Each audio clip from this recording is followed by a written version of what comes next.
A Pieve del Grappa il tempo al passo della pietra e dell'acqua. Qui la memoria non è un racconto lontano, ma un battito che ancora risuona. È la storia di un uomo che trasformò la fede in civiltà.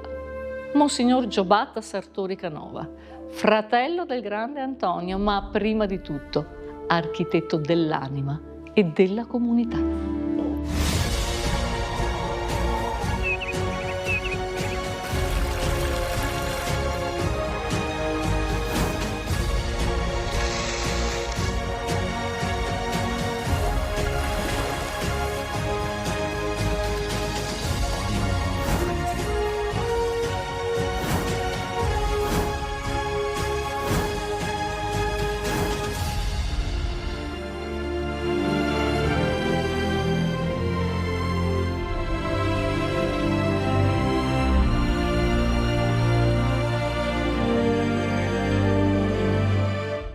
Nato nel 1775, Sartori Canova visse un'epoca di passaggio.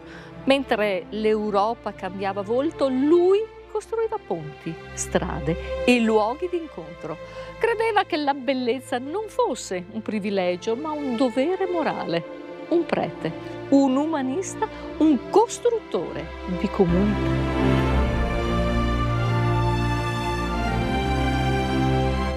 Che vedete alle mie spalle e nel santuario del Covolo, la sua visione spirituale trova forma. Architetture pensate non per separare, ma per avvicinare. Spazi sacri e umani insieme, dove la fede si fa accoglienza e arte.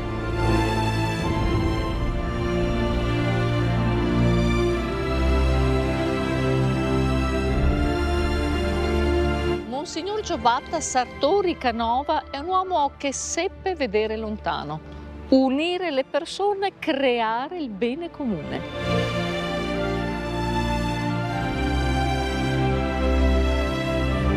Nel suo nome Pieve del Grappa ritrova il valore dell'impegno, dell'arte, della comunità. Ci accoglie il sindaco Annalisa Rampin. Ida, buongiorno, benvenuta. Grazie. Oggi siamo qui a farti conoscere un nostro concittadino illustre, Giovanni Battista Sartori Canova, che è stato colui che ha gestito l'eredità di Sartori Canova, e proprio perché è originario di Crespano, perché la mamma sia di Canova che appunto che di Sartori è crespanese, nella gestione del lascito di Antonio Canova ha regalato una serie di cose al nostro paese. E lui è stata una persona lungimirante, ha creato delle scuole per i lavori sia per i maschi che per le femmine, cosa che a quell'epoca era davvero innovativa. Lui ci ha regalato una scuola di musica che poi ha permesso l'anno scorso di celebrare i 200 anni della Società Filarmonica, ha creato collegamenti con appunto l'altra parte della Pedemontana, con una strada, con un ponte, ma soprattutto questa eredità morale che ci ha lasciato nell'impegno sociale, nella cultura delle persone, nella crescita culturale di un territorio che ha davvero tanto da dire.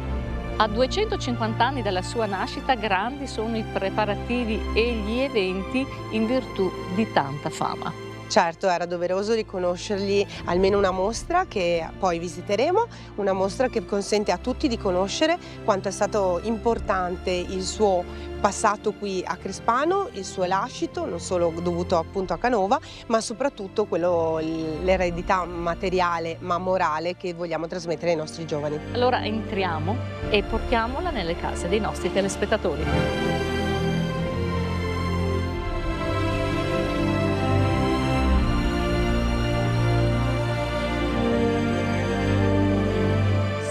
La memoria viene mantenuta nel presente e nel futuro qui a Pieve del Grappa. Sì, qui a Palazzo Reale ci sarà appunto questa mostra che racconta la figura di Sartori Canova e tutto quello che lui ha fatto per le nostre comunità.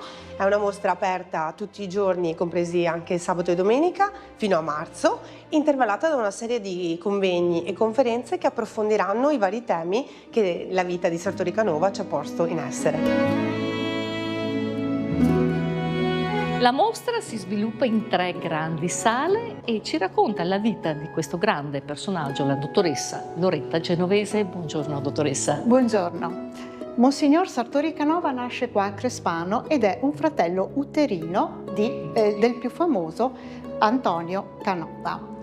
I due fratelli, anche se avevano padri differenti, furono sempre uniti, tant'è che quando Monsignore entrò in seminario le spese vennero pagate dal fratello Antonio Canova.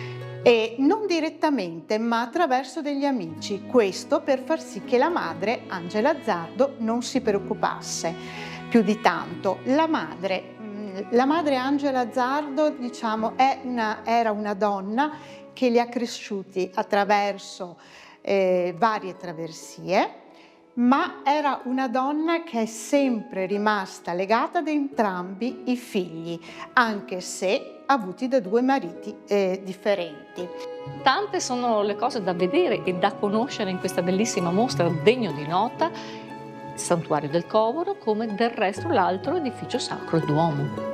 Esattamente, Zardo Fantolino richiese l'aiuto del cugino Antonio Canova per la costruzione di questo tempio. Canova, ricordiamo, era estremamente legato alla Madonna del Covolo. Del resto anche il Duomo è opera sua e anche le opere all'interno.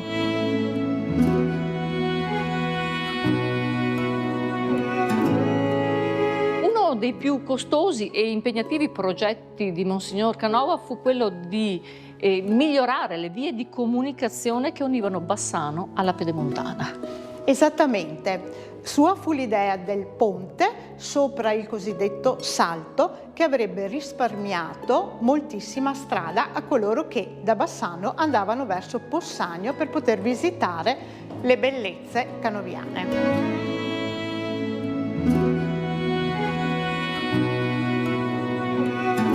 Piazza San Marco fu il cuore del suo progetto civile. Attorno alla fontana, simbolo di purezza e di condivisione, Sartori Canova volle le botteghe, luoghi di incontro e di scambio. Una piazza come organismo vivo, costruita per unire, non per dividere. Fuori dal Duomo, dottoressa, la vita pulsante del paese. Sì, questo era quello che Monsignor Sartori desiderava, quindi la piazza e la sua fontana. Esatto, venne affidato al Segusini il progetto di questi portici con le botteghe corredati da un bellissimo caffè, anche danzante. Vi abbiamo dato solo un assaggio, ma tante, dottoressa, sono gli aneddoti e le curiosità da scoprire in questa mostra. Assolutamente sì, perché qua abbiamo anche dei documenti antichi, inediti e anche delle piccole chicche che altrimenti non sapreste.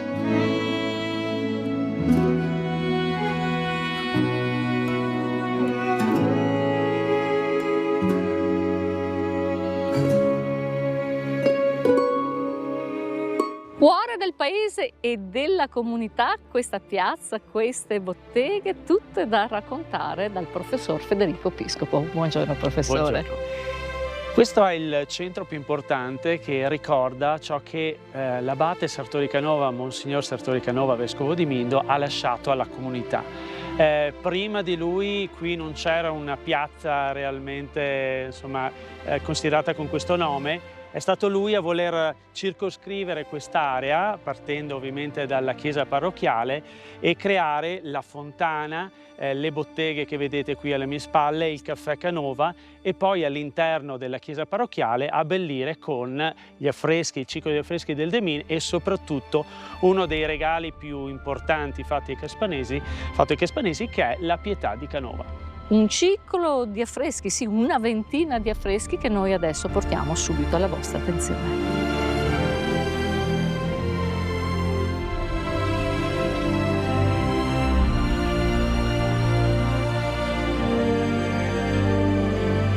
Professore, in che modo la spiritualità di Sartori Canova influenzò le sue opere? Sicuramente attraverso la scelta cromatica molto differente da quella precedente, e possiamo notarlo nei cicli dei affreschi di Giovanni de Min, che appunto venne sovvenzionato a Sartori. L'interesse nei confronti degli edifici sacri si era già fatto vedere nel 1804 attraverso il disegno di Antonio Canova e l'ampliamento del santuario del Covolo.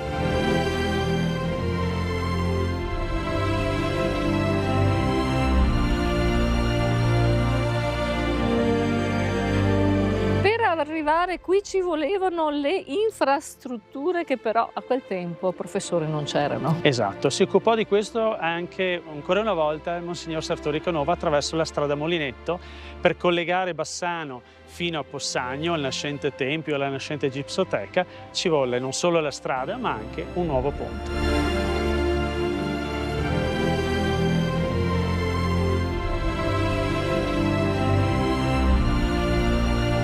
Eccoci qui, siamo davanti al ponte di Crespano che nel 2014 è stato intitolato proprio a Monsignor Sartori Canova. Costruito nel 1830 dall'ingegner Casarotti di Schio, che si era occupato qualche anno prima anche del restauro del ponte di Bassano.